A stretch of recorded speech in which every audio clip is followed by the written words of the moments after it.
Yes, sit down, sit down.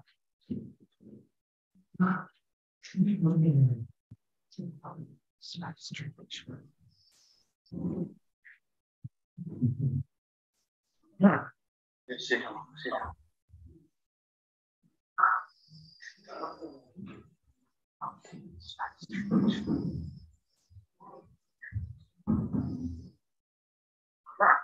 Yes, sit down.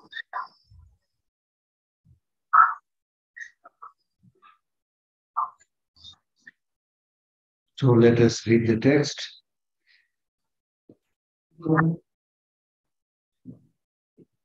With mindfulness, introspection or vigilance, and mindfulness. There are three words which are not so easy to translate into English. So mindfulness is fairly, because mindfulness here means remembering, meaning that the object of your practice, your mind should remember. Mind should stay on that object. That is mindfulness. Then the job of the second mind, where sometimes we use the word conscientiousness, sometimes we use the word vigilance, sometimes we use the word introspection. So I really don't know, but the meaning is, of this mind called vigilance or introspection is to see. It's really like the watchman. Whether the mind is staying on the object or not. Okay? Mindfulness, job of mindfulness is to stay on the object. Job of introspection or vigilance is to see whether it's staying on the object or not. Then the third, heedfulness or care, I use the word care or heedfulness, paryu, in Tibetan we call it paryu, is to protect your mind from negative emotions, guard your mind from negative emotions, and continuously engage in your virtuous practice. So these three normally come together. But in today's world, especially in many countries, modern countries, they talk so much about mindfulness, but they don't talk about vigilance. They don't talk much about, especially the third one, they hardly talk about. Probably they have difficulty to find the right, catchy English word. I don't know whatever be the reason, but these three are normally come together. One, making your mind stay on the object. Second, seeing whether it's staying on the object or not. Third, guarding your mind from negative emotions and continuously doing your spiritual practice. So these three brothers or sisters, they come together all the time. So with the mindfulness, introspection, and care or heedfulness, always guard the doors of your senses. Always guard the doors of the senses. Right? Repeatedly examine your mind 3 times a day and 3 times a night. We discussed about this a little bit yesterday, the importance of guarding your senses, right? Because these senses are the outlets, the doors and windows from where your naughty mind might escape and run away. Senses. You see a beautiful form. Immediately your eye sees a beautiful form, your mind is there. Hear a beautiful sound. Get something delicious, tasty. Get something smooth and soft to touch. Get something pleasant, fragrant, smell to smell. See? We have basically all these amounts of unceasing running that we are doing in the world today is basically to fulfill the needs of the 5, 6 senses. In the modern science, we don't even talk about the sixth sense, we talk about five sense. In Buddhism, we talk about sixth sense, mental sense also. Right? So basically, we are slave to the dictates of these five, six senses. Slave of these five, six senses. All, as I already mentioned, all the amounts of running that we are doing. Everybody says, I'm busy. Everybody is running, right? Running is for what? To see something, to smell something, to eat something, then to buy some clothes for, soft touch, things like that. So we are slave to the dictates of the five senses, and we run after sensual pleasures. And because of this running towards sensual pleasures, all the sense objects are outside, you run after the sensual pleasures, you get stuck there, you get obsessed there, you never get time to go back and look within yourself. You forget your mental consciousness. This is, in a way, tragedy. In a way, this is a tragedy, because I already mentioned yesterday that much of the problem that we are facing today in the world is a clear indication of the starvation of human mind.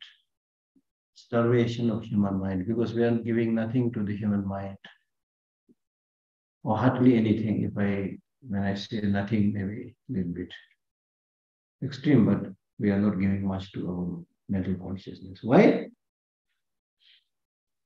Because we are corporeal beings. We pay attention only to what is the things that you can touch and see and smell, the concrete things. Buddha is not concrete, so not many people talk about it. Or not many people visualize those things, right? Or God also people talk about it, but actually they are not meditating or visualizing, just talking. Right?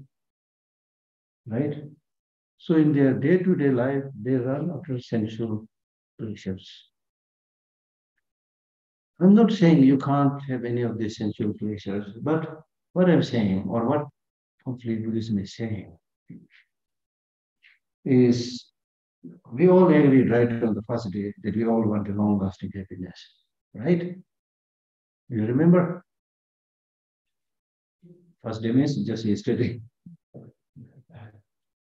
So we all agreed, raised our hands, we want long-lasting happiness. We did not say we want long-lasting pleasure. Those pleasures are fleeting. Pleasures come primarily from outside. You need an object outside. The more you go out, the more you get obsessed, the more you get stuck there.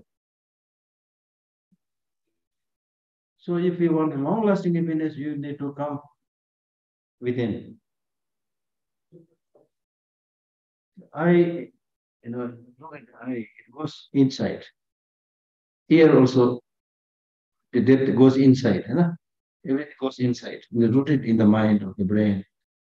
Source is inside, not outside. Right? The boss is inside, not outside.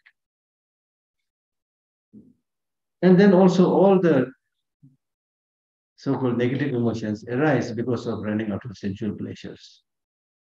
You see a beautiful object, you have attachment.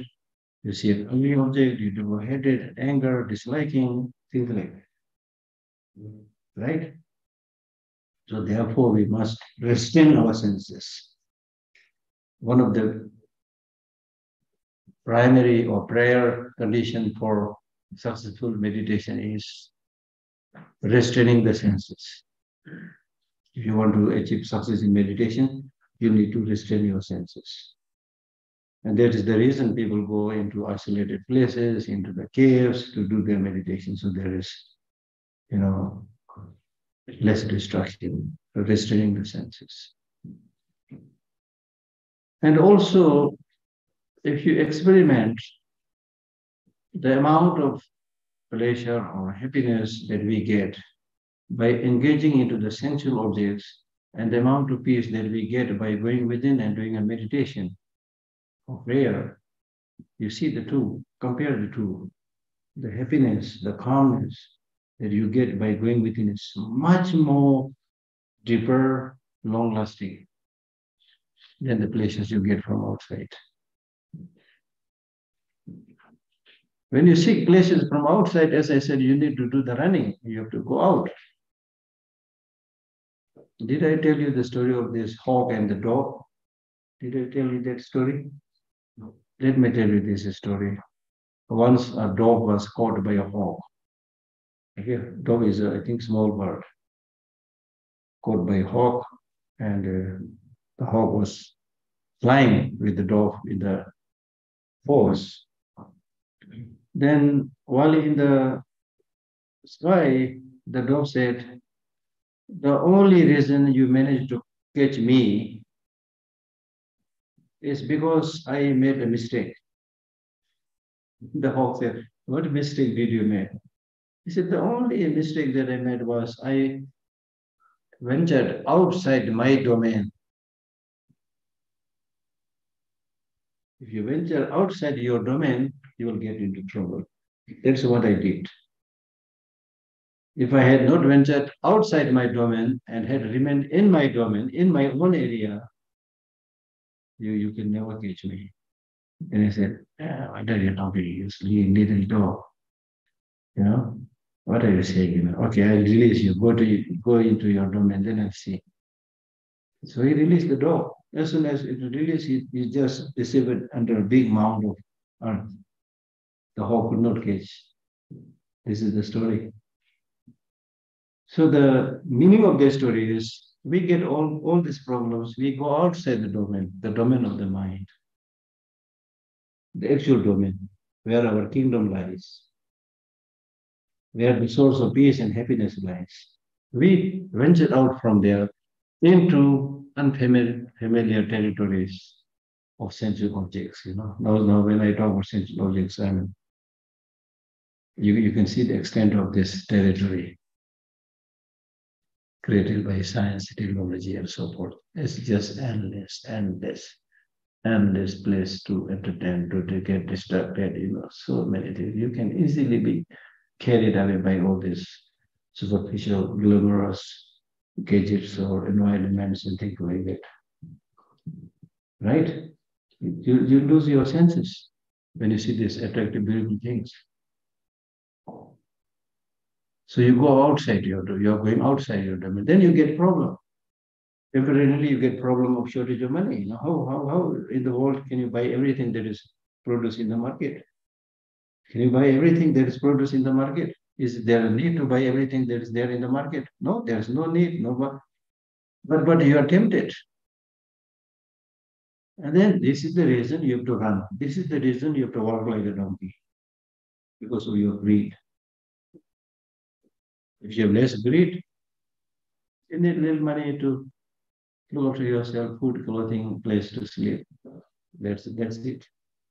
Rest of the time you can really use for exploring the inner richness, inner resources. So there's the meaning. So therefore, that's why he's saying that it's not easy to guard, to restrain the senses. Therefore, you should have mindfulness, you should have vigilance, you should be heedful. All these three guardians must be there, always with your time. When you are going somewhere, see where are you going? What is your mission? Sometimes really we go up, we don't go down, but we are not sure why I'm going up, why I'm not going. Because other people said, come, you go. So restrain the senses. And much of the physical illness is also because of not restraining the senses. You eat everything. Eat all kind of things that is there in the market. With all these beautiful advertisements and labels, you trust that this may be true, you see. And just let me give you one example. That is the fruit juice, which is packed so nicely. Outside, it has flowers, different colors, looks very nice. But the fruit juice inside it, can you really say this is fresh fruit? Although they say it is fresh fruit.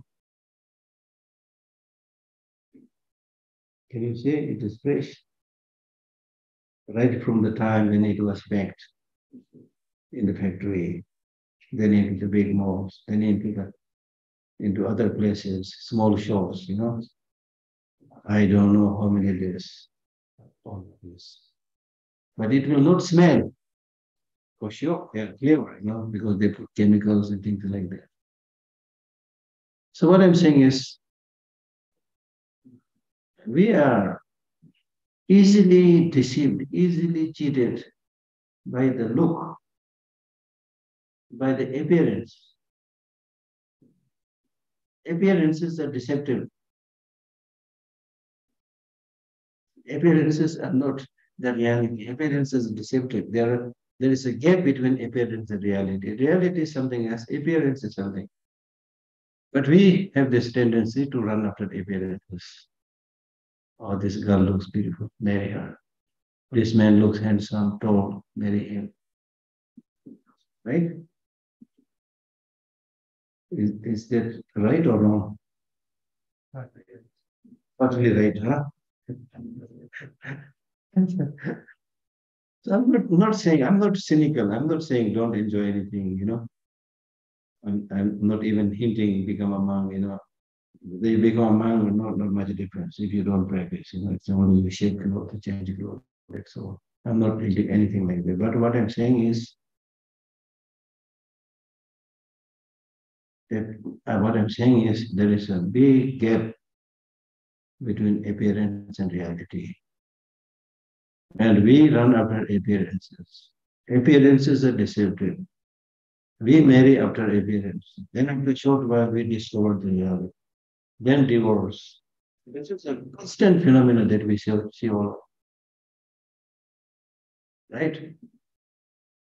So therefore, if you don't restrain your senses, then you will chase and run after the sensual object, which in terms of appearance looks nice,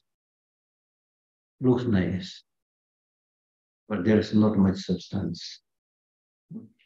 Because if you run after these sensual objects, use the senses and go travel more and more outside, you have no time to reflect within.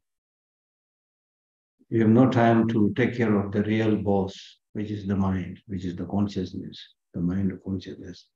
Your mind is, who is your boss? This is my question. Who is your boss? Some people say my wife. Some people say my husband. Some people say president, prime minister. But who is your real boss? Our mind. Your mind, exactly. That we have to accept, you see. Now, if your mind is your boss, do you need a good boss or bad boss? Good boss. Compassionate boss or violent boss? Compassionate boss. Things like that. So therefore, Dharma practice, spiritual practice means electing a good boss. That's Dharma practice. Electing a good boss. How can you do the election? Right now, I will not talk about many parties. There can be many parties, but predominantly there are two parties. Let us say two political parties. The parties of negative emotion and the party of positive emotion. Who is ruling right now? In your individual case, who is ruling right now? Negative emotion. So you don't have to be nice. Just say whatever you think is probably negative emotions. And who are the negative emotions? In many cases, the negative emotions have won a landslide majority. In many cases. In other cases, maybe not landslide, but they are controlling you. Now, having won the election with a landslide majority or majority, they are ruling. They have a president and a prime minister. Who are the president, prime minister in the case of negative emotions? Huh? Fear, no. No. No. No. Huh? No. Huh? I and the self. Huh? Nearly there. Nearly there. Two. Self-cherishing attitude and self-grasping. Self-cherishing attitude and self-grasping. Self-cherishing attitude and self-grasping. Okay, let me explain. Let me explain. Let me explain it this way. This is very important. I'm really giving you the heart of all the practices. Mind training, lumbering, the focus is only these two. The good party, bad party. Who is the party of the positive emotions? Who are the also the party positive emotions? Normally we say wisdom and bodhicitta. Okay. Wisdom realizing emptiness, not just wisdom. Wisdom realizing emptiness and bodhicitta. These are the two forces. Right? Bodhicitta is the almost like ultimate of development of heart, which talks about gaining enlightenment for the sake of all sentient beings. And then wisdom is the one that cuts the root of ignorance. Okay? Now we'll take some time. Then later on we can just go quickly, not longer. You should understand some of the important points. Now today we are in the samsara, right? In the cycle of existence. We have all kind of problems, difficulties. There are many causes for these problems, for these difficulties. Anger is a problem, jealousy is a problem, attachment is a problem. There are like so many negative emotions. These are all problems. Right? But the root cause of all these problems is ignorance. You develop attachment because of ignorance. You develop anger because of ignorance, so forth. Now, what do you mean by ignorance here in this context? There are two types of ignorance. One is just lack of knowledge. Okay? Having no knowledge, that's ignorant, right? Lack of knowledge, that's ignorance. The second is not just lack of knowledge, but misconception of reality. Okay? Misconception of reality. Now, what do you mean by reality? You need to understand this one. Reality is that everything is interconnected, interdependent, right? Right? Mm-hmm. But this misconception of reality, this ignorant mind says, no, we are not connected, we are not interdependent. Because everything exists independently. The mind, I use the mind self-grasping, right? Self-grasping. Self is not just I, but self here means all kind of phenomena. All phenomena. Permanent phenomena, impermanent phenomena, all kinds of phenomena. The mental phenomena, the physical phenomena, our experience, everything that is existing. Everything that is existing, with everything that is existing, there are two ways of looking at it. Two ways of looking at it. One, to see all of them as having inherent, independent, objective existence. Okay? Another is, no, they are interdependent, interconnected, interrelated. There's nothing that has objective, independent, inherent existence. These are two minds. Right? Now, these two minds are mutually exclusive. One of the two has to be right. One of the two has to be wrong. There's no third possibility alternative. That's what we call as a mutually exclusive in philosophy. Mutually exclusive. There cannot be a third possibility. So the ignorant mind says things exist independently. The wisdom mind says things don't exist. Things exist but don't exist independently. And these two minds are mutually exclusive. Okay? Now what do you think? Who is right? Hmm? The wisdom mind. Of course, it's easy to say. Easy to say the wisdom mind is correct. But we need to think carefully. Because when we say the ignorant mind sees things as independently, I call it misconception of reality. That ignorant mind, which is a misconception of reality, the mind, this mind with misconception of reality, although it's a mistaken mind, but it uses some logic, some reason. It's not without logic, without reason. It is actually catering to the way we normally think. You see? That's why we say we are ignorant. This is how we think. I is independent. What do you mean I don't exist independently? I exist independently. Look here, I'm here, I'm teaching, I'm talking. That's how we think, you see. When we don't examine to our unquestioning mind, this is how we feel. I'm here, I say you are there, I'm independent.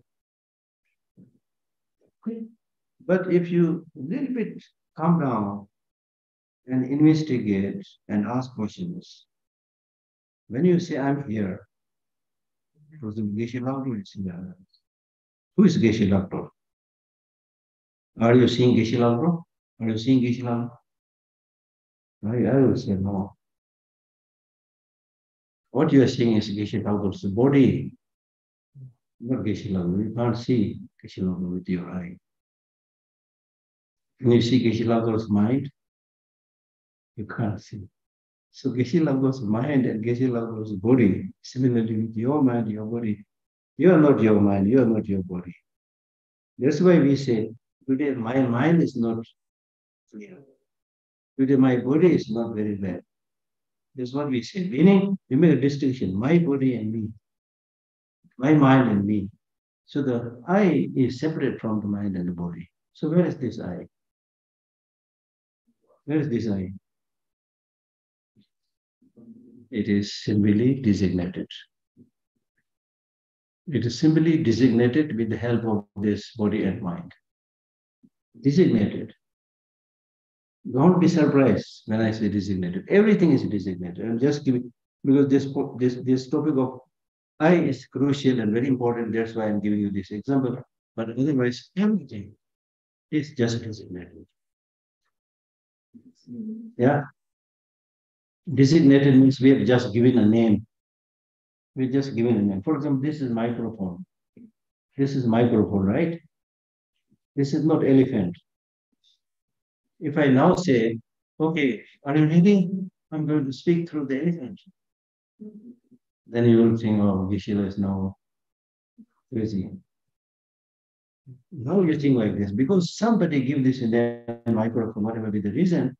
Don't say there's no harm, no problem. Let us call it microphone. Everybody call it microphone. Of course, we need a name to communicate to each other. It functions. So that's enough. Don't dig more. Where is microphone? That's not what we do normally. Right?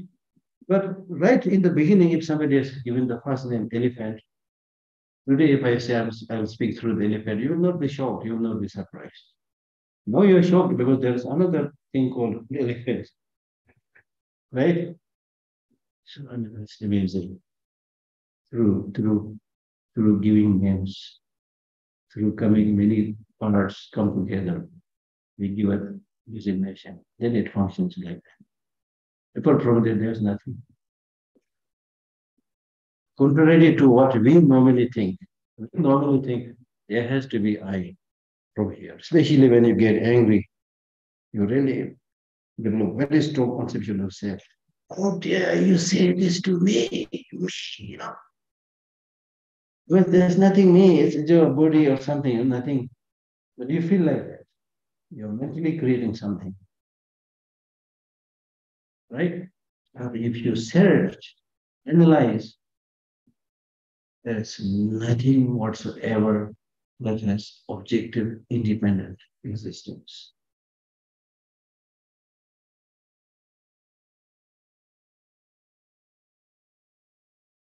Anything that is dependent cannot be independent.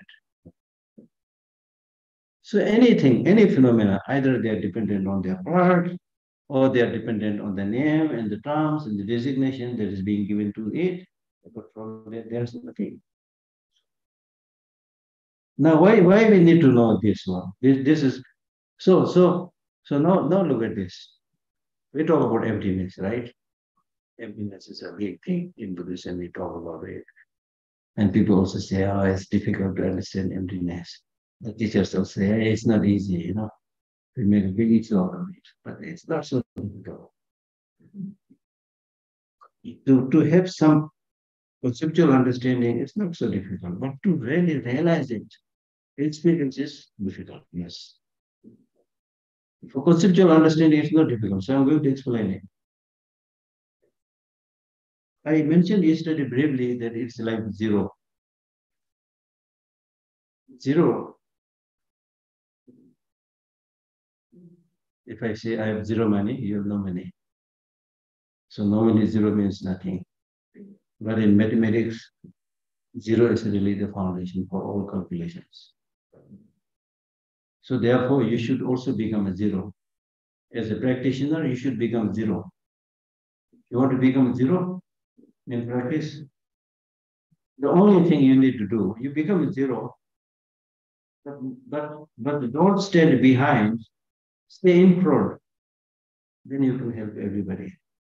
Like when the zero stays behind one, it is no value. But if it stays in front of one, it becomes 10. If it stays before 2, it becomes 20. So like that, you should like 8. Many other practitioners. Anyway, this is important. The important part is things exist, right? You're existing there, I'm existing here, computer is here, microphone is here, teacup is here, papers are here, so many things are here, right? Things exist. When things exist, there are only two ways of existence, only two. Either they should exist dependently or they should exist independently. Okay? Clear?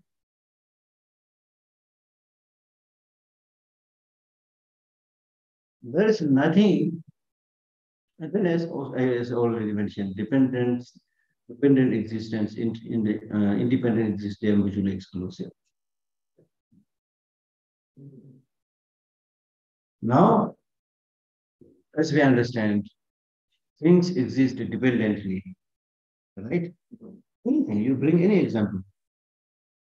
If you bring any example saying that this exists independently, I will host you a dinner or lunch or something at least.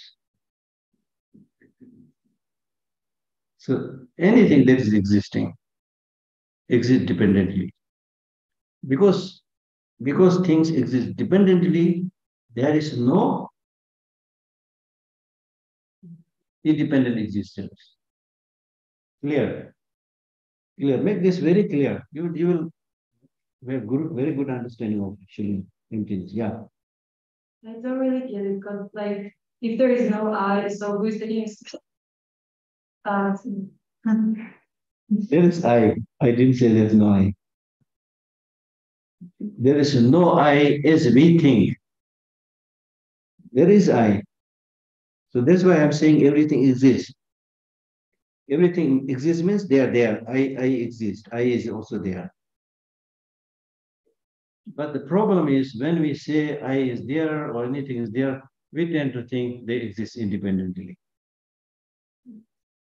So therefore, we are now saying, according to the Buddhist teaching, that things exist, but they don't exist independently. Right? They exist, but don't exist independently. They exist dependently. So when we say the things don't exist independently, the lack of independent existence is called emptiness. Emptiness means not nothingness, but emptiness means empty of independent existence. Having no independent existence. Was that difficult? Was that difficult? No, don't say it. It's very easy. Okay, again, you need to understand. Things exist. Are you with me? Yes. Things exist. When things exist, there are only two ways. Exist dependently or independently. So which one is true? Huh? Say it, my dear brother and sister. Say it. Huh? Huh? They exist dependently, right? Right. With me, everybody. Everything exists dependently. Therefore, there is no independent existence. Right? The opposite is true. When things exist dependently, there's no independent existence, right? So having no independent existence is called emptiness. Empty means empty of independent existence. Clear?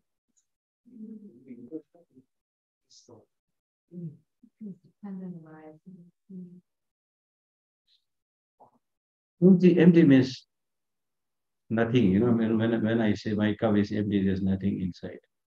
So here emptiness means having absence of something. Absence of something means absence of independent existence. There's no independent existence. Yeah, so therefore emptiness means empty of independent existence. Must be clear now.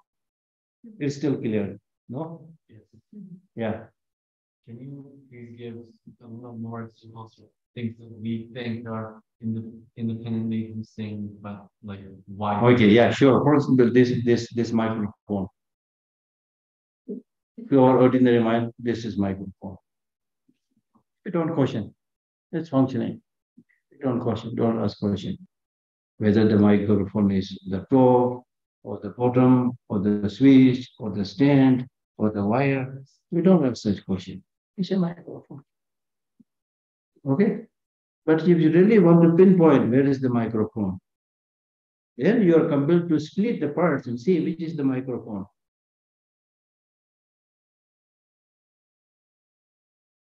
Then you won't find. So not finding through this analysis does not mean microphone is not there, but it means it is not there as we think. Because we think there should be a microphone existing independently from its own side.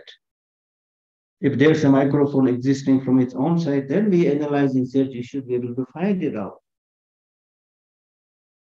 But we are unable to find it. That means it doesn't mean microphone is not there. Microphone is there, but it's not there as we used to think.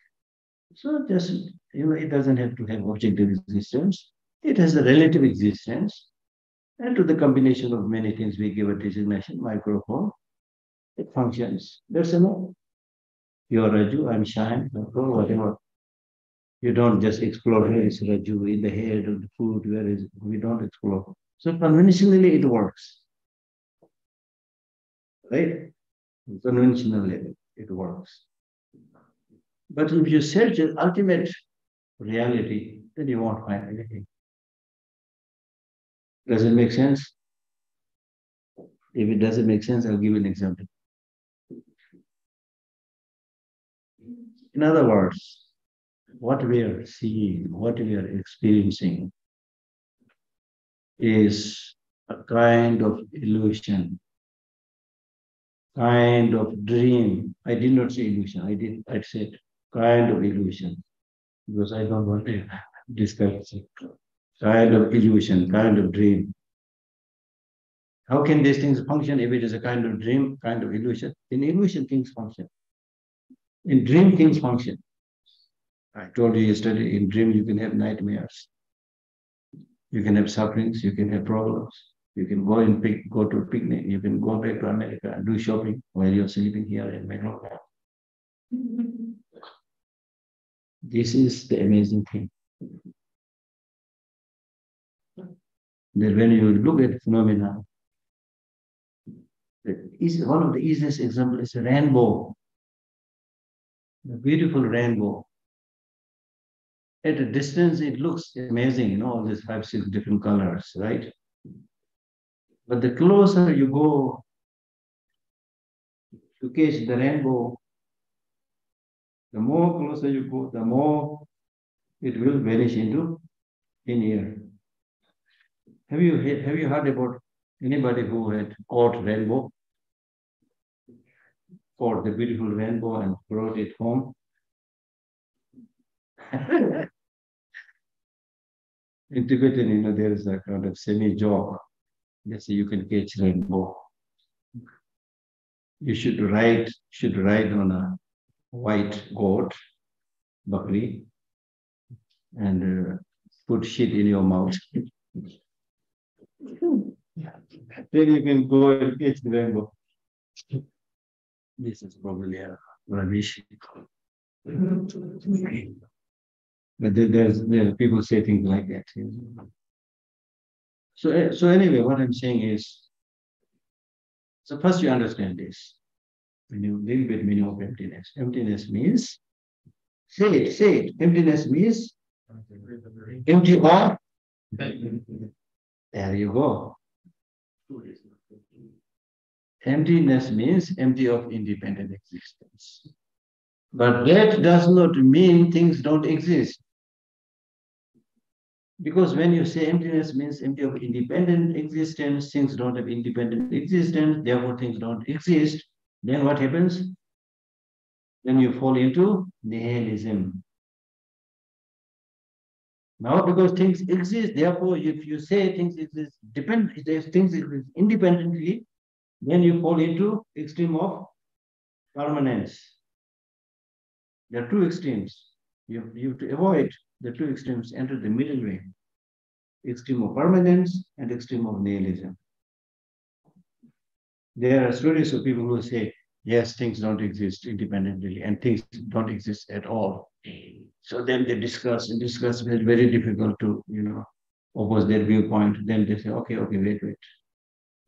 There's a story of two Geshes, arguing very fiercely about having independent existence, not having independent existence. And then finally somebody goes and says, okay, you say you're not existing. Okay, here you go. He pricks a needle, Pricks a needle. Yes, I'm here. If you prick a needle, then you're there. You're there. If you're not there, how can you get headache? How can the needle hurt you? Right? It's a common sense thing. So you're there, but you're not there as you thought. And I live forever. I'm permanent. Right now you are sitting and thinking, so you at least get some sense. But normally in our daily life, we don't even ask these questions. We take it for granted that I'm going to live forever. If I ask you a question, are you going to live forever? Of course, you will never say, I'm going to live forever. But what you're doing is like that. I need to get this ship. I need to get married, build this house, buy this car, have this swimming pool, and then enjoy, relax, continuously. That's why some people are making so much money. I don't know for what they're making so much money. They have only one mouth, one stomach. They don't have more stomach than us. They don't have more mouth than us. So why me? And it's not good for other people. Just money.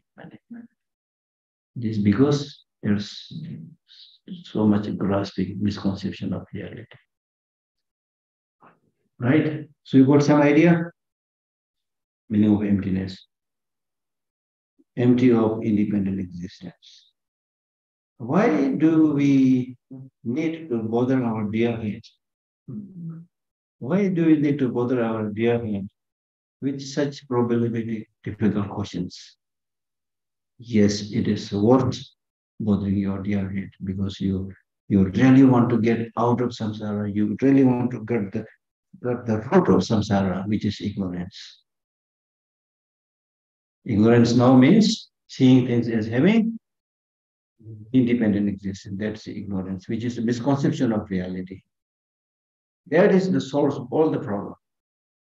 We talk about three poisons as the source of all the problem: ignorance, attachment, and anger or hatred. These three. Out of these three, the root, the real cause is ignorance. Okay. So let us go back to these two parties. So the boss, the president or prime minister of the positive, party is now bodhicitta, wisdom realizing emptiness. That means you need to have really the best of the heart, best of the mind, supported by wisdom that has the capacity to remove all kind of confusion, ignorance. These are your boss. The two bosses of the negative emotion party are Self-husband. the two are exactly opposite with these two leaders of the positive party. Self-cherishing. Self-cherishing Self-grasping. and self-grasping. Because the self-cherishing attitude, now again you should understand this properly. Self-cherishing does not mean to say, when we say self-cherishing attitude is negative, we are not saying that you should not cherish yourself, you don't take care of it. We are not saying. Here, when we say self-cherishing attitude, we are talking about a mind which thinks just about oneself and completely ignore and forget others. Go hell with them, I don't care. Many people say things like that. That is negative. But of course, as we discussed yesterday, you can have self-compassion, you should take care of yourself. There is taking care of other things like that. Okay? Now, as opposed to this, the mind of bodhicitta says, may I become Buddha for the benefit of all sentient beings. One thinking just about oneself, another thinking about all sentient. So they're just opposite. Okay? Okay? Not only this, it is now scientifically proved that those people who have very strong self-cherishing attitude and only think about oneself, in other words, they say, people who make a lot of self-references, I, me, and mine, all the time. I, me, and mine. I, me, and mine. These people are prone to all kinds of illnesses, including heart attack. Scientifically proved. I participated in that science meeting many years back in the outskirts of New York. We had a meeting, His Holiness and some of the scientists. So almost exactly as is found in the Buddhist teaching. If you read Chandakirti's Entering the Middle Way, right in the beginning, there is a stanza which says, first you develop this craving to oneself, saying I. Then you craving to what belongs to you, saying mine. Because of this, craving or grasping to I and mine, you get entrapped in the samsara, just like a rings of bucket. The example that is given there is rings of bucket, When we fetch water from the well, you have these rings of bucket, right? So these rings of bucket just go like this, round and round. So we are like those bucket of rings, we die, take birth, die, take birth in the same samsara cycling. Then if you closely look at the bucket, these buckets are like, they have been hitting against the wall, so they are torn out, they are leaking, they are rusty, right? So in the samsara, we are like that. We are suffering from all kind of things, right? This is because of grasping to I and mine.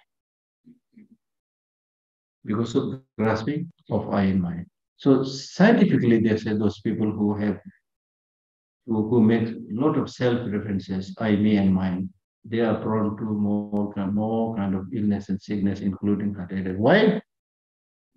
Because when you talk about I, me, and mine, your focus is very narrow. I, me, and mine. You develop this tunnel vision. You develop this tunnel vision and think about only I and me, mine. You're looking at a very small area. When you look at a very small area, then, for example, if you experience a tragedy, personal tragedy, you're able to only think about this personal tragedy. You think only about this personal tragedy. Then you say, oh, I am the most unfortunate person. I am the only person suffering so much. You see, the rest of the people, they're all happy. It's only the miserable fellow me. This is not true. There's so many people who are suffering much more than you, but because of your tunnel vision, you think that all the miseries and sufferings are heaped upon you. You are the unfortunate, miserable person.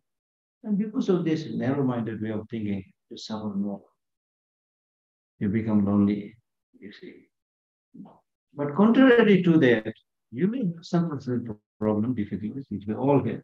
But don't just get bogged down on that alone. But think a little bit wider, have wider perspective, holistic perspective, For example, if you are somebody who is suffering and sick here in Meglodganj, you are sick, you are suffering, of course. But if you can take the positive viewpoint by saying, I'm really lucky, I'm sick here, but there are Tibetan dispensary hospitals, there are Western hospitals, there are His Holiness places here, there are people who are helping. I am really lucky. I'm sick, but I'm really lucky. I have also some money to spend. I have some friends to support me. Think about all these good things. You're lucky, you see. You're sick, of course.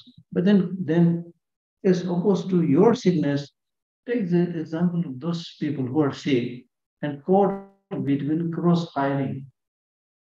Think about those people who are, in a place where there's no food, no facilities, no supporters. There are many places right now. Think about those people imprisoned in Xinjiang, some African countries, Nothing. So you're lucky, you see. So there's the perspective. That's why if you think about, think with a larger perspective, then you will feel I'm lucky. I'm not the only miserable people. There's so many people who are suffering, but this is really nothing.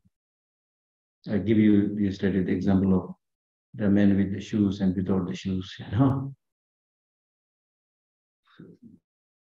So this kind of bodhicitta, if you develop bodhicitta, of course, even if you are not able to develop bodhicitta, but if you develop at least a larger perspective, don't just go down with I, me, and my alone. You will be much, much happier. Much, much happier. Okay? So we have done the election. Again, I'll repeat again, because these are the heart of all the mind training teachings. And all the mind training teachings, and also in the Lamrim, two primary area where you need to focus, where it is focused, is what we call as conventional bodhicitta and ultimate bodhicitta. Conventional bodhicitta and ultimate bodhicitta.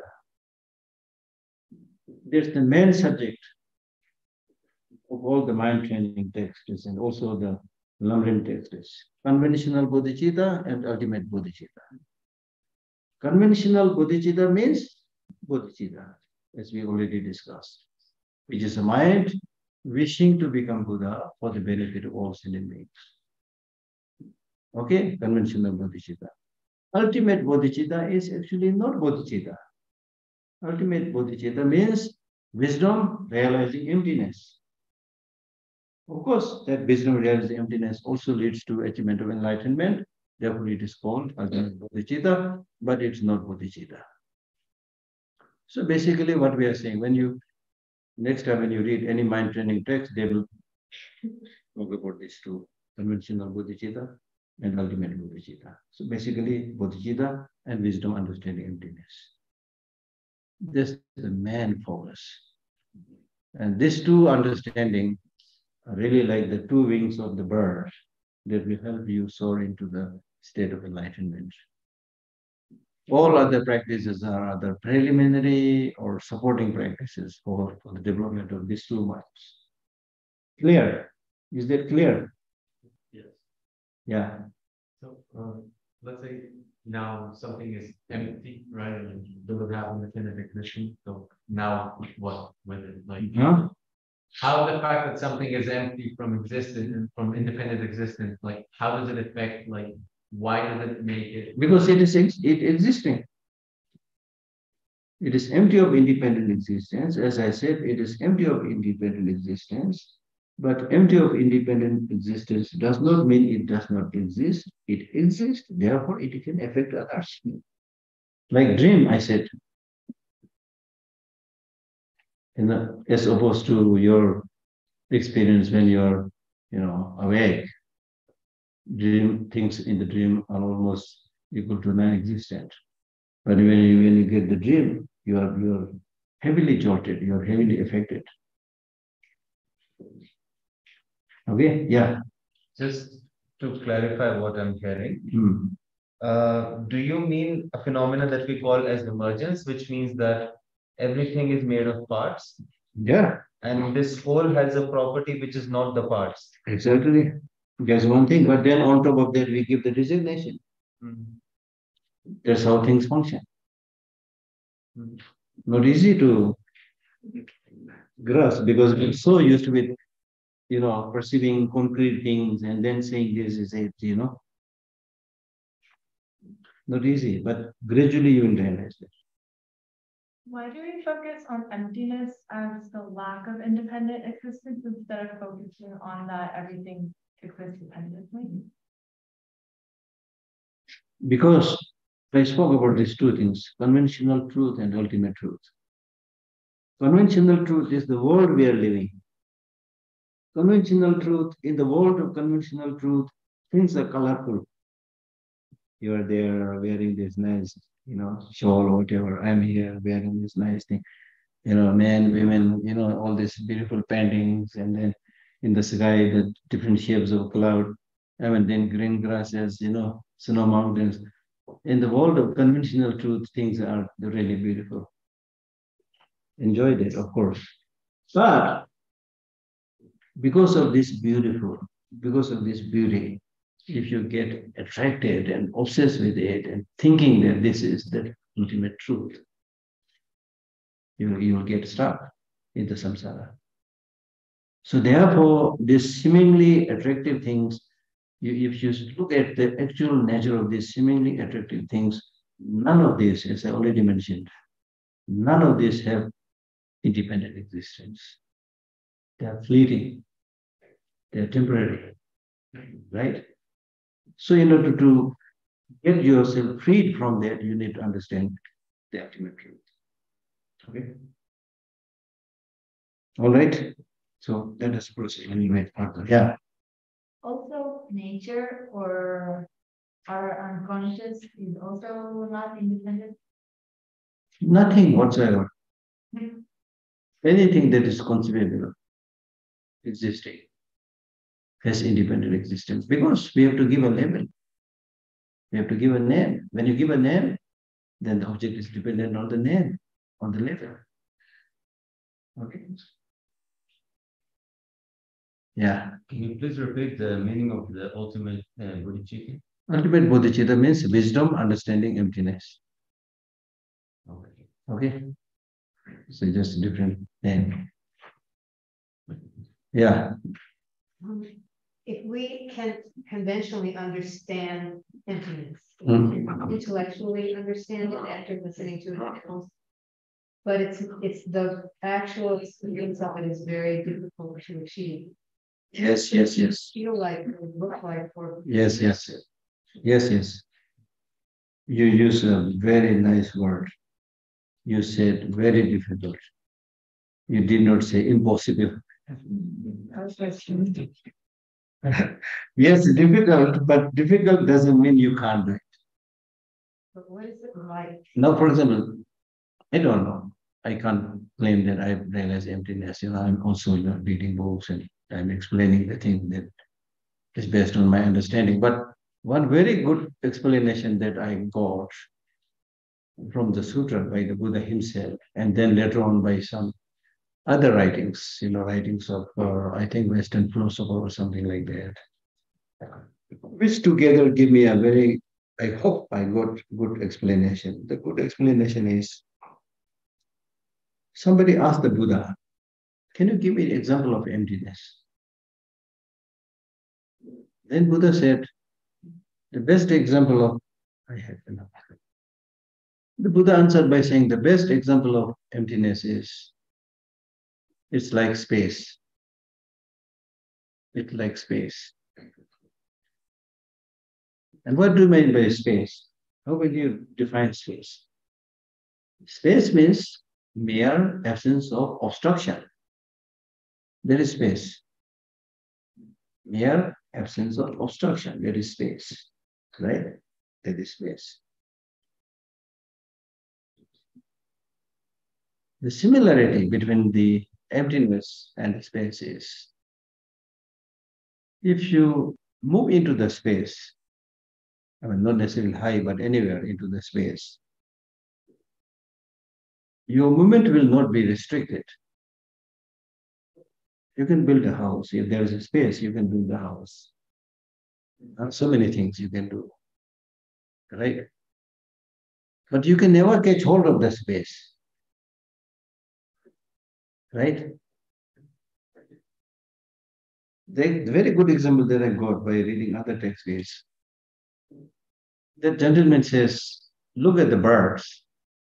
They fly frequently in the space, in the sky, right? They go up, go down, 100 times they fly up and down, this direction, that direction. But they never think about building a nest in the space, right? Because they know the nature of the space, that you can't build a space here, you build a nest here, right? So similarly, just as once you have this understanding of the space, you don't think about building a nest there by the bird. Similarly, when we have a very good understanding of emptiness, we'll not develop that grasping and holding on to something and building a nest somewhere. It almost sounds from your description like space or emptiness, if we use it as a metaphor. Yeah. It's like the ground of creativity that you can. Exactly. Seemingly nothing. It's not nothing, but and then there's a thing, but it wasn't. Exactly. Therefore, Nagarjuna, he says, if emptiness is possible, everything is possible. If emptiness is not possible, nothing is possible. Because emptiness, as said, emptiness means empty of independent existence. That at the same time it's saying dependent existence. When there is dependent existence, anything can be done by depending on causes, conditions, designation, things like that. So therefore, normally we say, when you teach emptiness primarily from the point of view of dependent origination, interdependent reality. Don't teach right away from emptiness. Because if you teach right from emptiness without touching interdependent reality, you might get frightened. So start from how things are interdependent, how causes produce fruit, how things come into being by mental designation. Proceed from there. When you proceed from there, then you say, because things are dependent on cause and condition, therefore they cannot have independent existence, therefore emptiness. So easier to understand. If you right away jump into the meaning of emptiness, there is a stanza, beautiful stanza in Nagarjuna's Fundamental Wisdom, where he says, if you misperceive emptiness, then those with small intelligence will be lost. Just like mishandling a snake or misreading a magic mantra.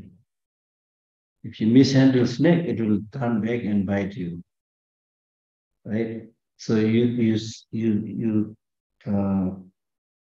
start from the level of conventional truth, the existence. Things exist, things function, things depend on cause and condition, things dependent on parts, things depend on the whole, things are dependent on mental designation. Therefore, there is nothing that is independent existence, which is meaning of emptiness.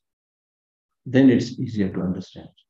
But the main reason why you should, as I already said, why should you bother your dear head is, the reason is normally, ordinarily, to our unquestioning mind, we tend to see things having objective independent existence. Right now, we have fairly some good understanding because we are really paying attention and thinking, right? But that's not how we do in our daily life, right? Especially when you see something really attractive, something you fancy, you tend to see it just 100% beautiful, 100%. Wow. Wow, the movie was so good. Wow, the food was so good, amazing.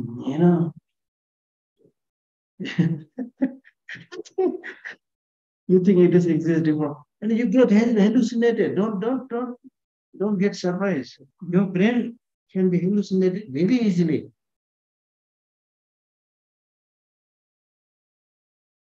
You see? So now what is wrong with that?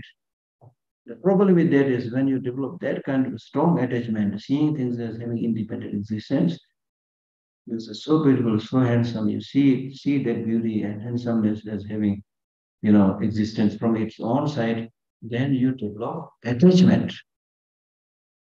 I need this. I must have this. Contrarily, if you see somebody which you really don't like at all, which you hate, then you see this person, like your enemy. You not only see this person as your enemy, but you see this enemy as horrible, outright negative.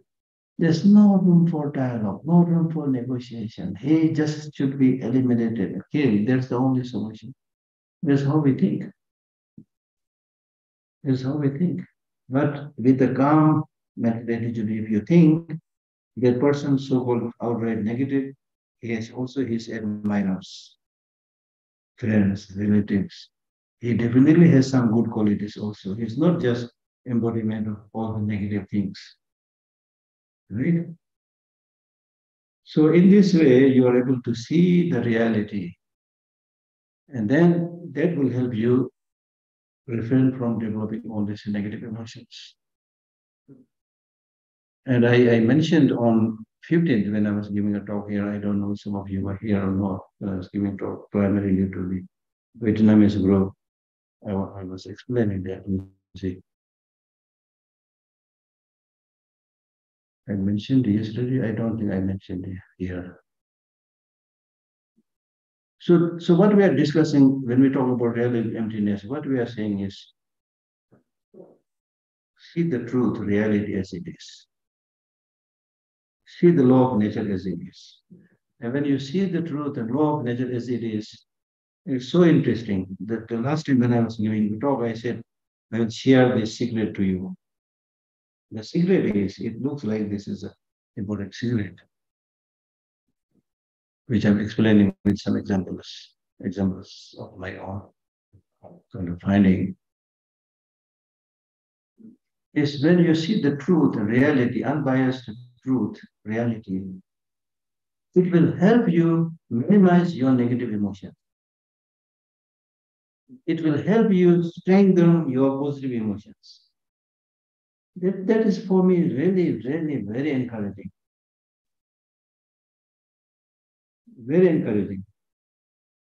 That's why we are talking about the need to understand impermanence, the need to understand suffering, the need to understand shunyata, emptiness. These are law of nature, these are truth. They are there, you see. Now, for example, if you understand impermanence, especially death, as we discussed, we studied on 16th and 15th, we discussed this. For example, impermanence, especially death. Then if we have this understanding, we are all dead after like 100 years. Of course, truly speaking, much before that, but because you have been so nice to me, so I give you a good discount. Huh? So let us say we all are gone after 100 years. Or at least in this case, we are in Tushita for maximum 10, 20 days, whatever, I don't know the situation, right? So impermanent, we are going to come here together a short time, then we are going to die, finally, die. If you have very good understanding of this, you will be very nice to each other. All these people, you really should make some friendship with them. They are so nice, After a few days, they will be gone. Then after a few years, they will be dead. So it doesn't make any sense to harm or mistreat and exploit each other because everybody is vulnerable. Already having got problem. That's how understanding impermanent works. Similarly, suffering. Similarly, selflessness. Similarly, impurity. Four misconceptions. If you remove the four misconceptions. The other day, I give you this example. This is an example that I give in many of my talks. Because in many of my talks, I never try to just say new things all the time. I very soon run out. So I keep on saying many of these things, same thing, because I felt that this will be useful. Now let me give this example of how seeing the truth by yourself, not listening to others. If you have not seen, if you have not heard, simply if you run after gossip, it creates a lot of problem in the society. Hindi में बोलते हैं ना आंखों देखा हाल. If it is a situation which you witnessed by your eye, then you can say. Otherwise, just keep shut. Or you can, at the best, you can say somebody said. Now let me give you this example. For example, in front of us, there is very elderly lady or gentleman, over 95 years, let us say, very old, age-wise, very old, not only old, but also physically very sick, wounds all over the body, pulses oozing out. And there are two such lady and gentlemen in front of us, and we are seeing it. We are seeing the reality with our eyes, right? Right? So when you see this reality of this sick old lady and gentleman with your eye, you are seeing the reality. When you see the reality, will you develop attachment? Will any one of you will say, I want to marry this old man, I want to marry this old lady? Will you say? No. Maybe 1 or 2%, because there's no shortage of crazy people also. But generally speaking, no. Attachment will not be there. Hatred will not be there. There's some old man and lady, let us give a kick. Will anybody say things like that? No, I don't think so, unless you're crazy. So hatred will not be there. Attachment will not be there. Anger will not be there. Not compassion, yes. Love, yes. Some of you will come forward and say, oh, poor lady, poor old man, let us take them to hospital, let us give them some water, let us give them some medicine. The good things come out. That's why it is so important to see the reality, especially the ultimate reality like emptiness. Does it make sense? That's why Shantideva in his Bodhisattva way of life says,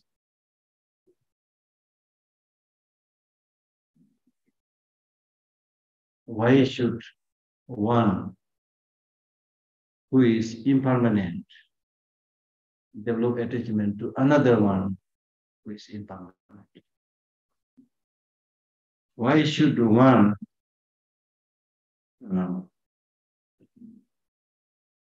who is impermanent develop hatred to another one who is impermanent. People who understand this, like Shanti Deva, I said, there's no need to think people they will die, as I think repeated earlier also. You see?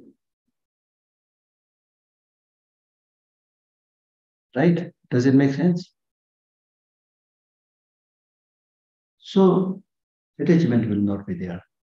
Or there will be less attachment, less hatred.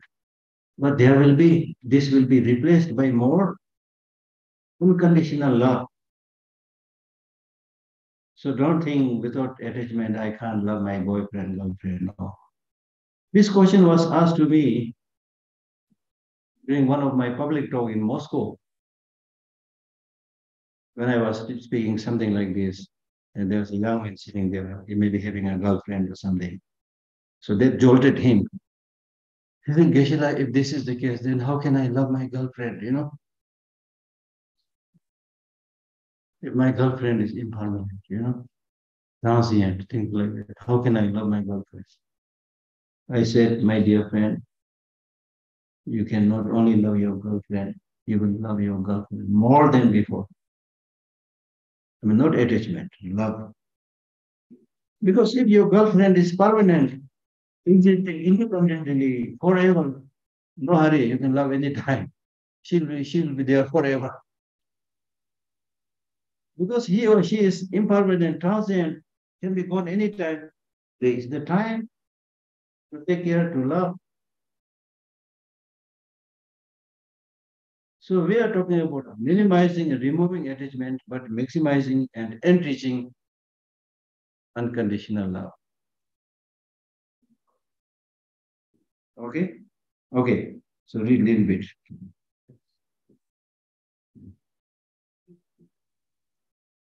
So we discussed a little bit about meditation. Then when you have sat on the comfortable seat with the right postures and pay reference to Buddha, Dharma, and Sangha, cultivate bodhicitta.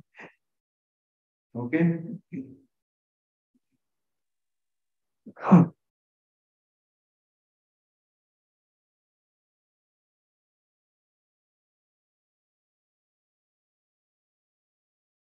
And then after that, your practice is restraining the senses. Don't let the senses run wild. Restrain the eye sense and do not let it wander into the external form. Similarly, the rest of the senses. Even after restraining, if somehow your senses go to the sensual objects, then you should see them as dream, illusion, right? As is said in the 37 Bodhisattva practices, when you encounter an attractive object, see that attractive, beautiful object, similar to rainbow in summer season. Even though it looks beautiful, but do not see it having true independent existence and give up craving and clinging. It's practice of Bodhisattva. Number one, restrain your senses. Number two, even if things come within the boundary of your 5, 6 senses, don't get obsessed with it. See them as a dream, see them as an illusion. All right? Even our body, when you see our body through a powerful microscope, it's not concrete as we are seeing right now, because what you are seeing not necessarily be true, completely true. Right? It's a bubbling energy. Cells and other things does it. As the Buddha said, the form is like a bubble. Buddha said this 2,500 years before, when he had none of these instruments. Now today science is saying, yes, if you see it through a big microscope, everything is like bubbly, disjointed, For us, this looks okay. But for other insects, there will be mountains and valleys, so difficult for them to move, So there's the reality. So when you see the reality, then that will reduce your having an attachment.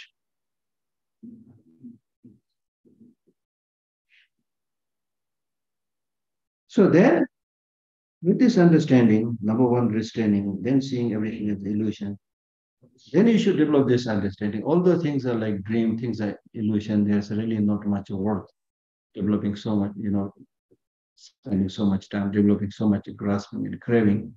But my parent, mother, father, sentient beings, they don't know this, therefore they are completely engrossed with it. They are stuck with it, they are obsessed with it. How can I help them? Poor people, they don't know. Poor people, they don't know. In a way, they are suffering unnecessarily.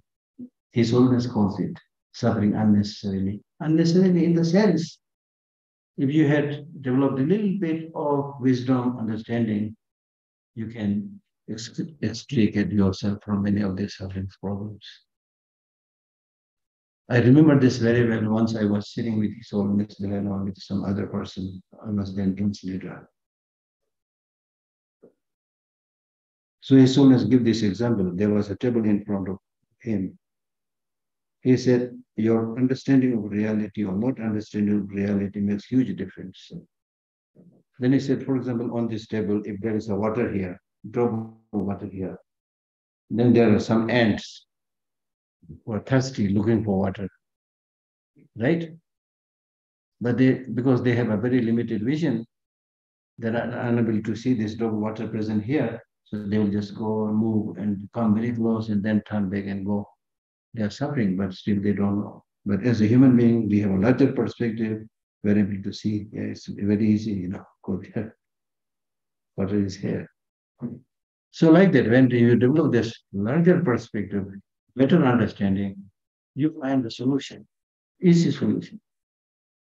Okay? So therefore, with this understanding, then you realize how nice if I'm able to develop compassion and bodhicitta to help all these sentient beings who don't have the wisdom eye to see the reality, and therefore they are suffering unnecessarily.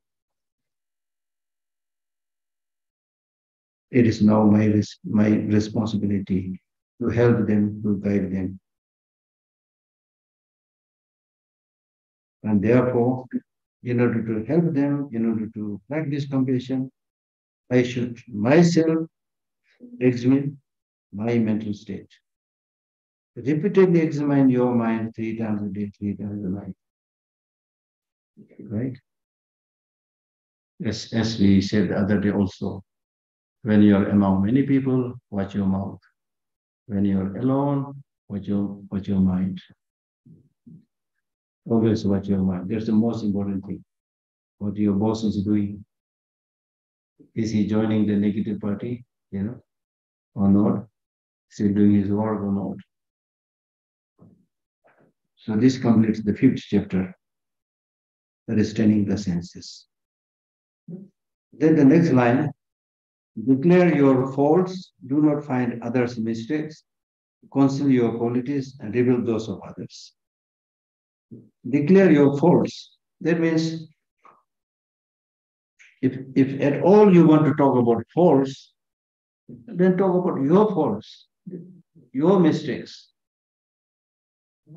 Right? Don't talk about faults and mistakes of others. That is not your responsibility. Don't dig out. We are very good in hiding our own faults and highlighting the faults of others.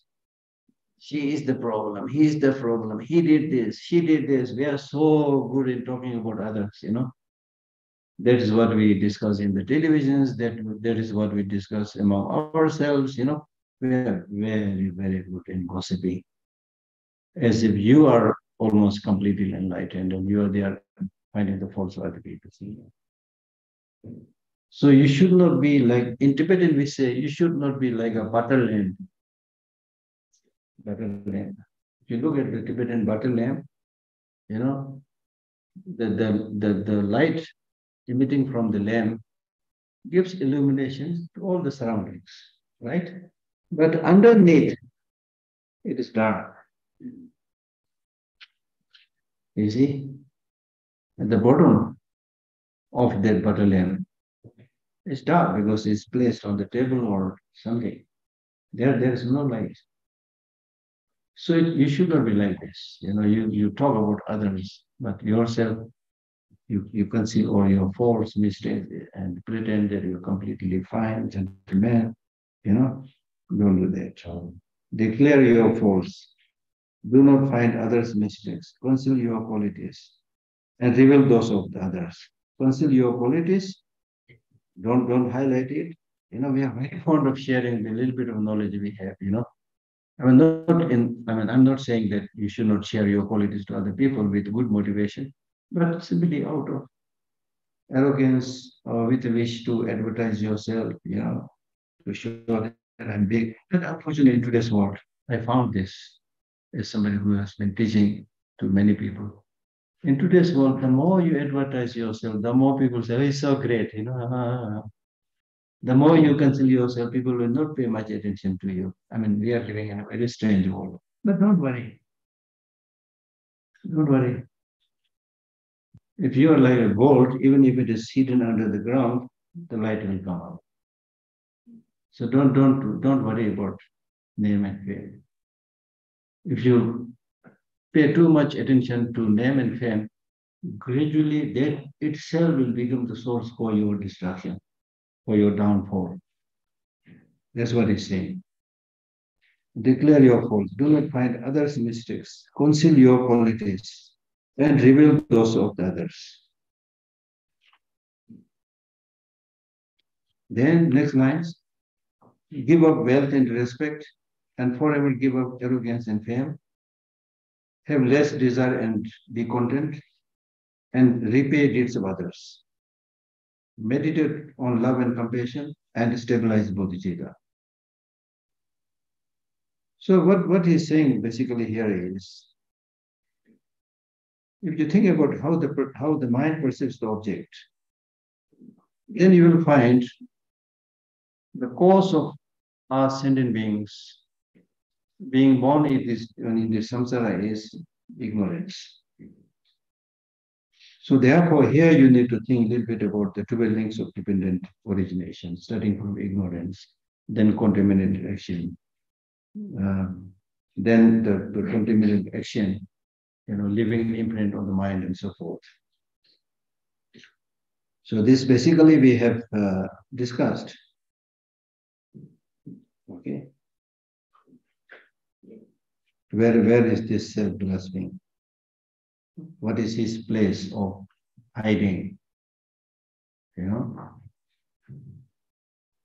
So when you search like that, you won't find anything having inherent independent existence. And thereby you conclude that things are false in the sense that they don't have inherent independent existence. Now, this being the case,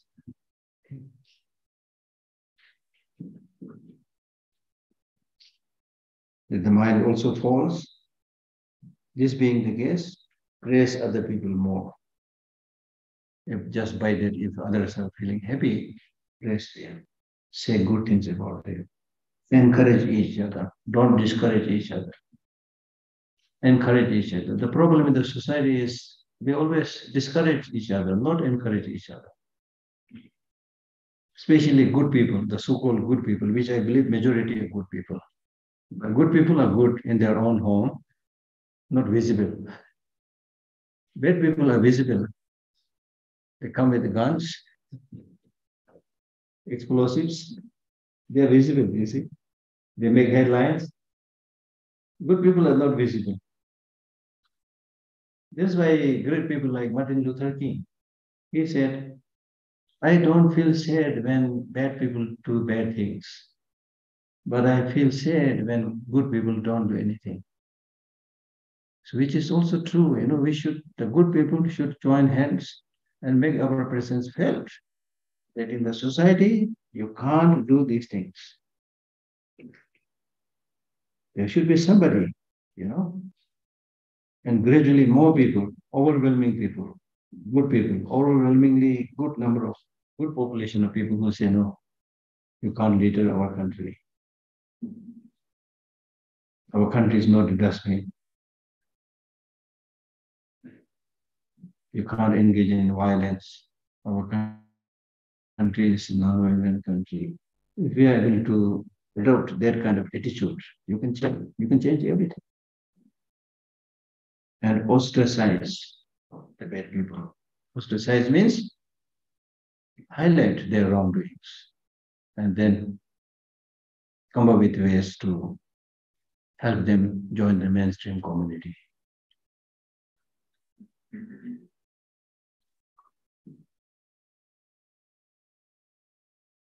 And why we need to pay so much attention to other sentient beings? Because it is these sentient beings who give us, who are the source of long-lasting peace and happiness, in whose relation we practice compassion, love, forgiveness, and so forth. So therefore, with this understanding, you should meditate on immeasurable loving kindness, immeasurable compassion, immeasurable joy, and immeasurable equanimity.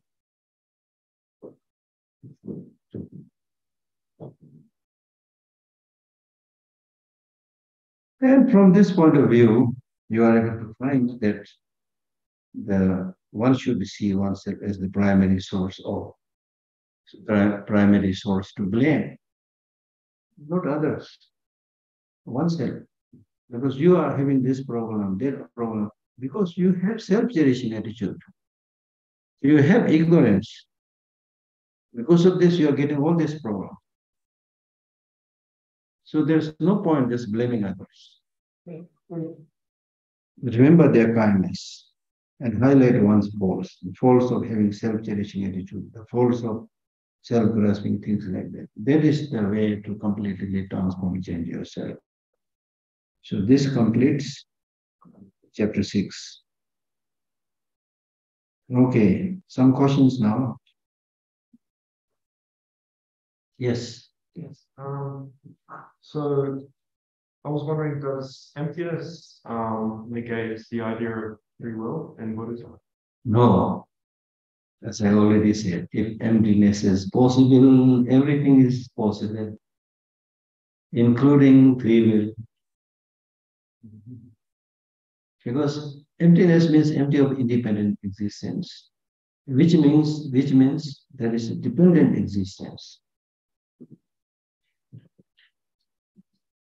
So because there is dependent existence, there is existence, therefore there are people who will, mind, consciousness. They can express it. Because the emptiness is basically the foundation, the breeding ground for all positive qualities. Everything is possible.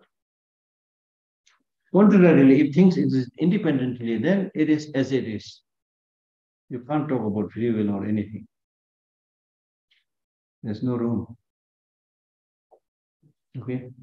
I'm a bit confused because, say, the way your mind functions would be highly dependent on other phenomena. No, dependent means not dependent. When we say dependent on other phenomena, it's not just external phenomena. It is dependent on causes and conditions that you create. Okay. So that means if you create certain causes and conditions, nobody is forcing you. You create certain causes and conditions, that means you are free. So on your free will, you cause certain causes, you accumulate certain causes and conditions and develop certain qualities. Right? Okay. For the time being. Yeah.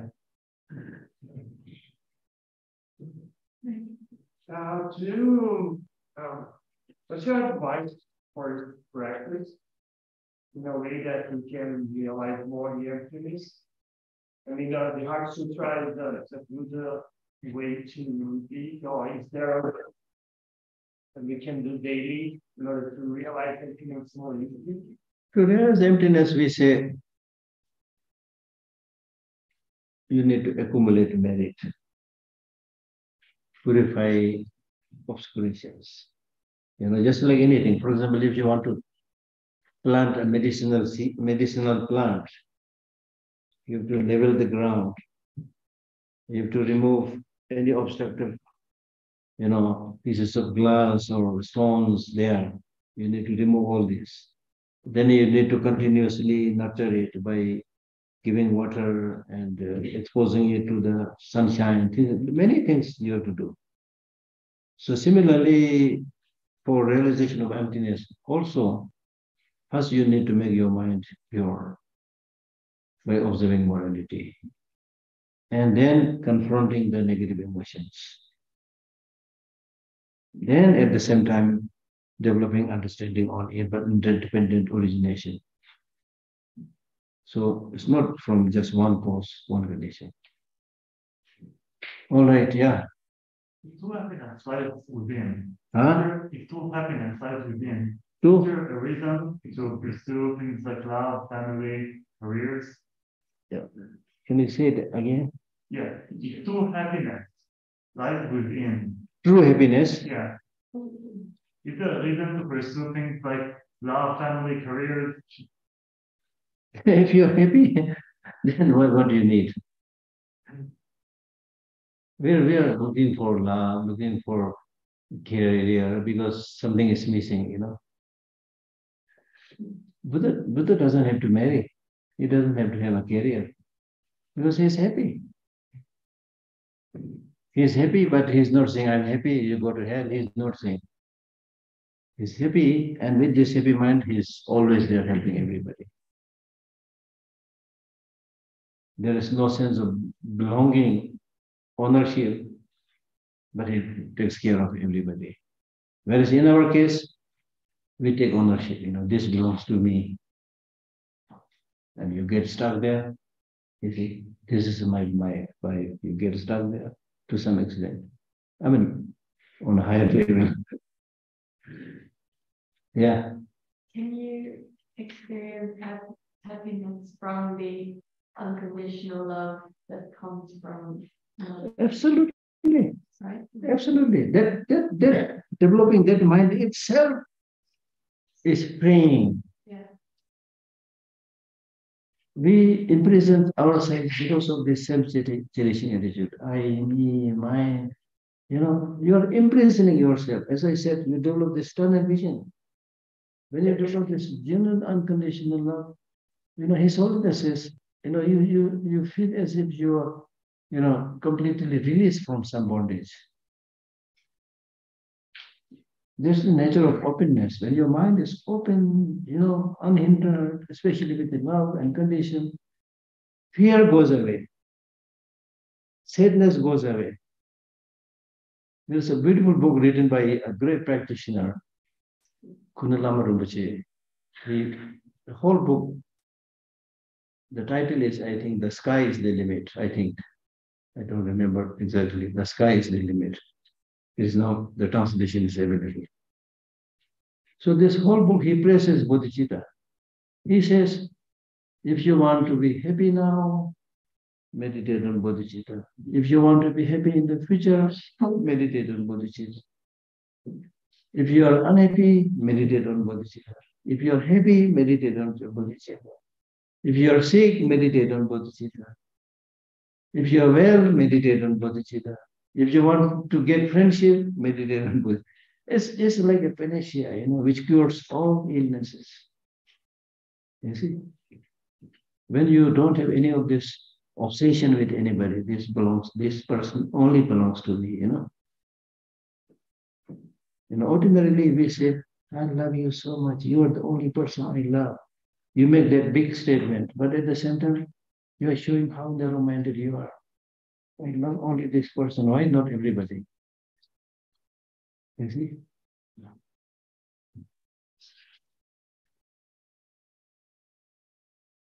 It's really, really interesting. Very interesting. Yeah. I have two questions about death and reincarnation. You said that we are not our body and not our mind. Yeah. And we are part of something probably bigger because it's not Yeah. independent. Yeah. So the first question is, can you try to explain what has been reincarnated? Because it's not our mind. That's the first one. Very difficult. This is very difficult question. We can't say I can answer this because for thousands of years, this question of I has been raised in all major philosophical traditions. But in Buddhist philosophy, especially in the highest Buddhist philosophical school, Prasangika Madhyamika school, they say it is the mere I that goes to the next world. What does that mean? The mere I that goes to the next world. What does that mean? So I suppose it is basically the consciousness to whom you have given this. It's not I, that consciousness is not I, but the consciousness with the designation I that goes to the next world. That's my take. Because the good example is, when, as I said, when you go to the bed tonight and sleep, the body is almost lifeless. The consciousness becomes very, very active. That shows that there is a possibility that the consciousness can go completely independent from its dependence on the body. And interestingly, the more you go to the subtle level of the mind, the more you get freedom from your dependence on the body. So the conscience is part of the mind or part of the mind, yes, but continuity of mind. It's the mind which goes to the next world. okay. Yeah. And the next question, I just read a book, the Tibetan book of Yeah. talks a lot about a big part of why we're doing meditation is to get ready for death. Yeah. So, do you think that it's something that we need to be aware of that, like all the time, and the trouble Yes. fine with it? Absolutely, absolutely. When we say for the death, it is not just for the death, but it is for the long journey. Death and then afterlife. Because in today's world, we make like 5-year plan, right? For economic prosperity, we talk about 5-year plan, 10-year plan, right? In every country. In Buddhism, we talk about many eons planning. It's a bigger planning. So the bigger planning is you practice right now and make your mind habituated with many of these good things so that from life to life, you continue to develop and progress, and then you get enlightened. That is what we are saying, right? And then especially at the time of the death, when you die at the time of the death, your grosser consciousness dissolves into the most subtle consciousness. And if you're able to make an impact on this very subtle consciousness, which is going to the next world, there's a great benefit. Okay. Yeah. Yeah. Okay. So after hearing this, I feel like I understood there's mainly two goals in Buddhism. What? There's two goals, maybe. Two goals, yeah. One of them is to be enlightened and want to help others to reach enlightenment, right? Very altruistic. And the second one is to escape samsara, the psycholistic existence, right?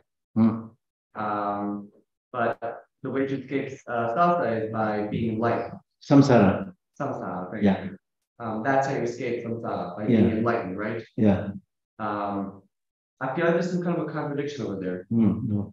Because that if you want to be enlightened in order to escape the psycho existence, then that's the goal. You try to be enlightened to do that. But also we want to be enlightened in order to help other people to be enlightened. And I feel like there's a contradiction because one of them is very altruistic and the other one is very egoistic. Yes. And I would like you to just yes. In a way, it is contradictory. Therefore, there are two different types of practitioners. One type of practitioners is that they know I must come out from the cycle existence, but that is not my final goal.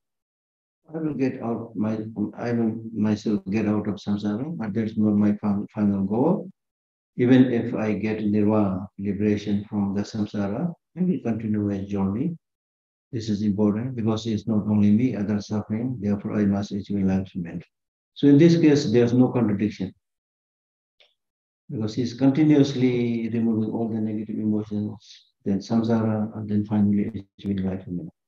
Okay. Then there are others who say, yes, it is very important to help all other sentient beings. It is very important to get enlightened. But it's so difficult to help others, these unruly people. I mean, the more I help, the more demanding they are.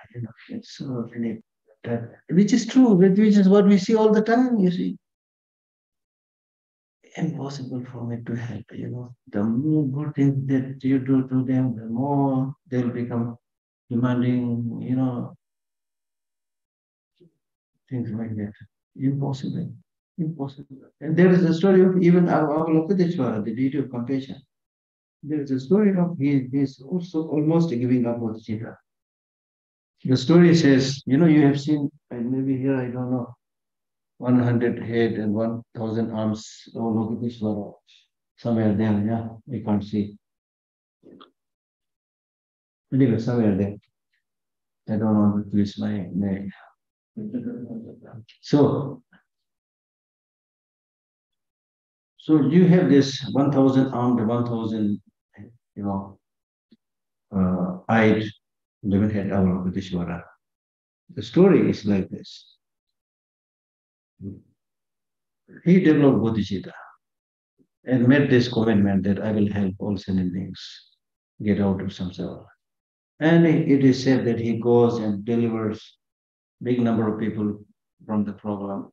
Next day he goes, he sees almost the same amount of people waiting there, just like waiting in the airport, Then he helps all of them. Next time he goes, again the same amount of people, you see. Then he said, I give up, impossible. He gave up. Because when he gave up, he broke a big commitment of Bodhicitta. Because of this, it is said his head is split into 11 pieces. Then this Amitabha Buddha, he said, my son, don't get discouraged. Don't break your commitment. I am there to help you.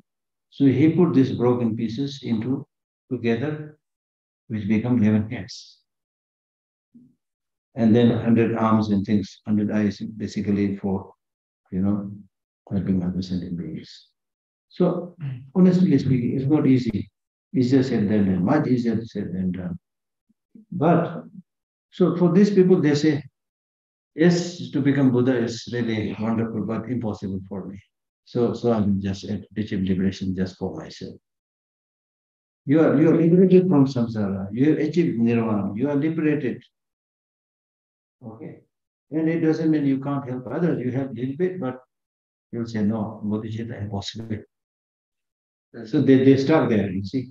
And I think I didn't really understand what does it mean to actually be liberated from samsara. I mean, so liberated samsara is not equal to achieving enlightenment. But in order to escape to samsara, you need to be enlightened. Absolutely. No. Enlightened, when you use the word English word enlightened, enlightenment is the degree.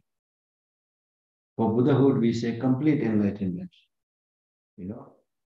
Okay. Then for removing samsara, getting out of samsara, of course, you need enlightened in the sense you need a lot of knowledge in that sense, but not completely enlightened. So simply said, there are people who have achieved liberation and nirvana out of samsara, but not that Buddha. We call these people arhat, the four destroyers, meaning who have destroyed all the negative emotions, the seeds, but still not Buddha. Yeah. Any other questions here, please? Yeah. There's an online question Online question? from one of our friends of Sudan, friends in Israel.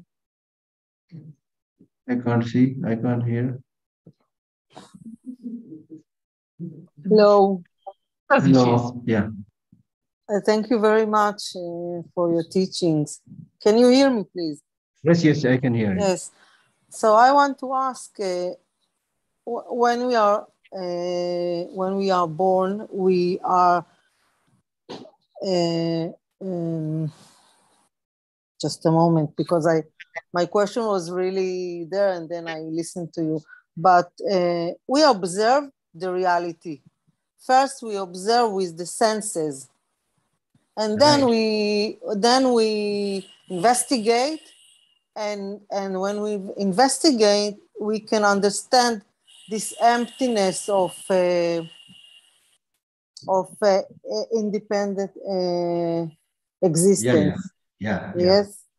So now is the question is about, I'm asking, yes? The question is about this observer. So what is this observer? What are we, when it's not the finish of the investigation. We just reach the emptiness of senses grasping. And now I want to hear more about this emptiness, or this observer who can understand this emptiness. What is this observer, please? Thank you very much. The observer of emptiness is the person. It is the I, or the person who does the investigation, who does the observation. And then it is the I who, through repeated observation, realizes emptiness. So it is the person. But that does not mean to say that the person has independent existence. The person also doesn't have independent existence. So therefore, the observer or the person has to realize the emptiness of everything, including himself or herself. Okay. Thank you. Yeah. Okay. There are many questions. Okay. Yeah. The question is, in your opinion, what is the best way to help someone who is addicted to self-cherishing addict? Whenever you try to help others, you should be skillful. You cannot just go there and say, oh, you are a person with self-cherishing. It's not good, not like that. Just make friendship, have friendly discussions, and then gradually, you say, you don't say that you are a person with self-cherishing attitude, but you can say, this is what I studied. It was very helpful to me. You see, it's like going to a restaurant. If you say, I have been eating this cake, it is really nice, I've ate it, then the other person will also feel like eating it. So share your experience. Not only the teaching, but you share your experience, the development that you had, and that will help others then gradually. Yeah. So one must be skillful. Yeah. I had a question on your conversation with gentlemen. So does that mean that all liberated beings who are not completely enlightened Buddhas are still being reincarnated to help all sentient beings? Exactly. Bodhisattvas. Yeah. Even among bodhisattvas, there are many levels. Just as we have 10 spiritual grounds, 5 paths. So there are bodhisattvas on all these 5 paths, 10 spiritual grounds, different levels, but they are bodhisattvas. So they come back to help others in the beings. And are they always known? Not necessarily, no. Like Domba, this person with whom Atisha was having discussion, he was a lay person. Not necessarily. It can be mom, it can be a lay person, it can be man, it can be women, it can also be an animal. There are many stories of bodhisattvas reincarnating in the form of animal and helping other animals. Some of the animals you find them, they're so compassionate, Oh. Among the lions also, there are some lions very compassionate. Yeah. Okay. Yeah. Next question. Yeah. What does it mean to be on? I've heard it so many times. And Yes. The mere I means the word mere refutes independent existence. Refutes. The mere I means is simply merely designated. But from that, there is no independent existence. It's merely designated. But again, that does not mean to say I is not there. Yeah. No, maybe there, please, yeah. When you say dependent existence, do you mean that everything has a cause and effect, or that? No. Good question. When we say dependent existence, it can be dependent in terms of depending on a cause and condition. So that is applicable only to impermanent phenomena. Because permanent phenomena, they don't have cause and condition. Okay? So they are dependent on cause and conditions. Then there are, the concept of dependence can be applied in terms of the part dependent on the whole. Like my body parts dependent on my whole body. My whole body is dependent on the parts of the body. The second level of meaning. Third level is just designated, dependent on the level name. That applies to all phenomena, permanent, impermanent, everything. Okay. Yeah. Why months nuns don't bring children? What? Why months nuns don't bring children? Like don't have children. Why monks and nuns don't have children? Because they don't marry. Like it's like it's No, I'm just teasing you. I got the idea. it's not about many detachment, you don't need to have husband, wife, if that's happy. Yes. And then okay, so this is choose this over choosing to have. That's why they don't have children. Yeah. They're happy. Yeah. But I'll answer your main question. The main question is, we are talking about removing attachment for everybody, monks and nuns, lay people, everybody.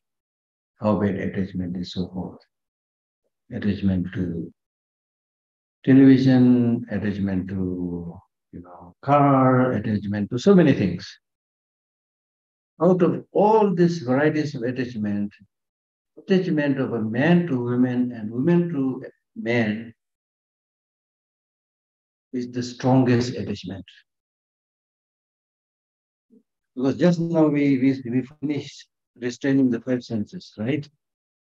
If you don't restrain your five senses, let us say, if you develop attachment to just physical form by not restraining your eye consciousness, just by that attachment you get a lot of problem, right? Now in the case of men and women, the attachment is free. Attachment to the body, attachment to the sound, attachment to the smell, attachment to the taste, everything. So therefore, there's a reason to become celibate. That's the reason. Okay? When I feel like to truly take care of someone. Then the second reason, I got you. The second reason is the population is already too big. The monks and nuns don't have to worry about population. There's so many. Survival spreading our genes. That means the scholar thing is against our survival biological. That's a very good question. That's a very good question. Very good question. I also thought about it. I don't have an answer. It's a very good question. Very good question in a sense, but for example, if I say, I'm very intelligent, let us say, and I'm very intelligent. Now, if I don't marry, don't produce child, then my gene is wasted, right? And then there will be no offspring who will carry my intelligence and things like that. So that is our worry, a little bit concerned, generally speaking. But if you think carefully, there's no guarantee. I remember this once, a very beautiful lady asked Einstein to marry her. He said, if you marry me, then we have a child whose body will be beautiful like me and whose brain will be intelligent like you. Then Einstein said, what if it turns out to be the opposite?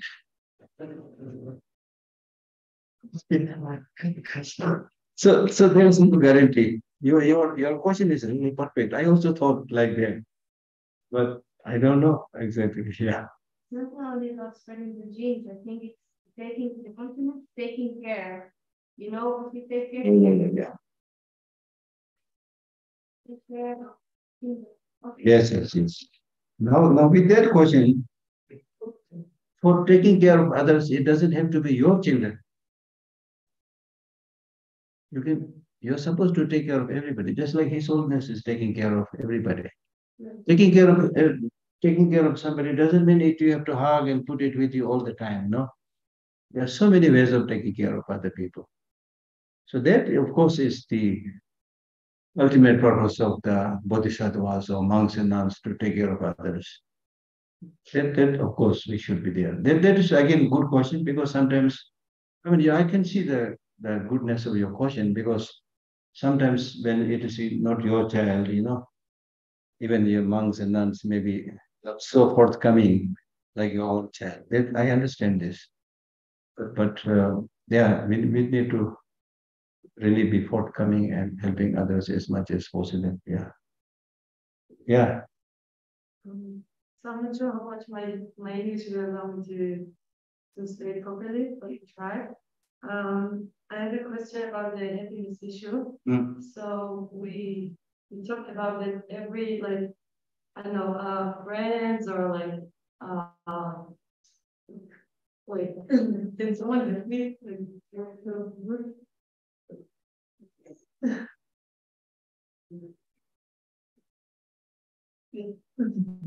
Pleasure that we know that leads us to happiness, to temporary happiness, is over. And after that, it leaves us with a lack and emptiness. That is bigger. Okay, if that's low, then Buddhism is suggesting to disconnect from all of that, and in that way to achieve true happiness, which is avoiding this kind of not real happiness, or not true peace. But there is like an inherent conflict that because that of the fact that we are as a physical human being are limited, and limited is not allowing us to ignore the physical needs, our physical needs. So this theory in itself leads us to suffering that is not unsolvable, because it put us in a situation that is unsolvable. Yeah. That is all. Yeah. But yeah, I got your point. Number one, Buddhism is not saying don't eat chocolate. Buddhism is not saying don't eat chocolate. Meaning, Buddhism is not saying you can't have pleasures. Buddhism is not saying that you can't go to a restaurant, you can't go for holiday. Yeah, that's like. Yeah. Buddhism is not saying you can't marry. If you look at the Buddhist population, majority of them are married people, you see. They are Buddhists. So they are living exactly like you. So we are not talking about that. We are not saying it. What we are saying is, if you really want long-lasting happiness, this is the way. If you're fine with what you're doing right now, if you think this is okay, I mean, there's nothing I can do. That's what the Buddhists are saying. If you think what you're doing is fine, no problem, go with it. That's what we are saying. But shouldn't the other way, if you know your wisdom, Let me tell you this. Let me tell you. There is an expression by somebody where he says, love is not how many times you touch each other. It is how many times you reach each other. Genuine love is not just hugging. physically touching, all those things. But it's mentally reaching, taking care of others. Right? So therefore, what I'm saying is, you're right in the sense that his Holiness also said, like, we are not saying for practicing Buddhism, all should become monks and nuns. We are not saying that. And His Holiness said, if everybody become monks and nuns, or everybody, more importantly, go to mountains, then we'll all die of starvation. We could not even get our food, So that is, we are not advocating. That's nothing. Of course, what we are saying is not possible. But what we are saying is, for countless lives, we are born, die, experience suffering, struggle, then die, then born. Are you happy with this? Do you want to go continuously do the same thing? Or you want to get permanent happiness? At least yesterday we agreed that we all want permanent happiness, long-lasting peace, happiness. So if you wanted long-lasting happiness, then this is not the way. You need to live a little bit differently, act a little bit differently. That's what we are saying. Okay, thank you. So you can have other questions. We can discuss more. Thank you very much. Thank you.